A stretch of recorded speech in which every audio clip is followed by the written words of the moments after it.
Ia zi, vericule, ce-i facem? Shoutout lui Mihai. Mihai, da. Cel mai tare. Luca Zene. Pau, pau. Iară intru în industrie și o rup. Ei, Zene, Zene, Zene, peste tot nu mă aud. Cel mai căutat 9 milimetri execut. Iar am dat de niște Smart 2. I-am prins în bloc, va speria și voi. Nu scot katana, vreau să o fac rapid. Îi bag bloc în față, glonț dacă mințit. Să se uite bine că de mine nu uită.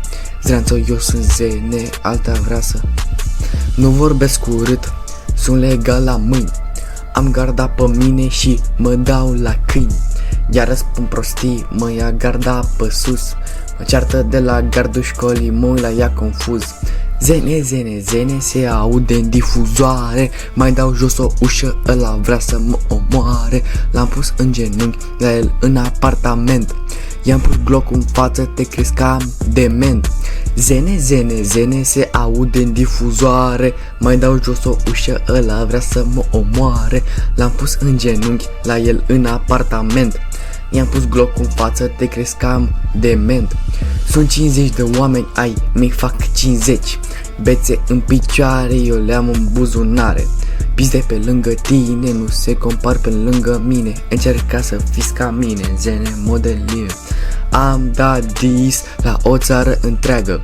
Aștept trepările, dau jos ușile de gloanțe, nu se poferi.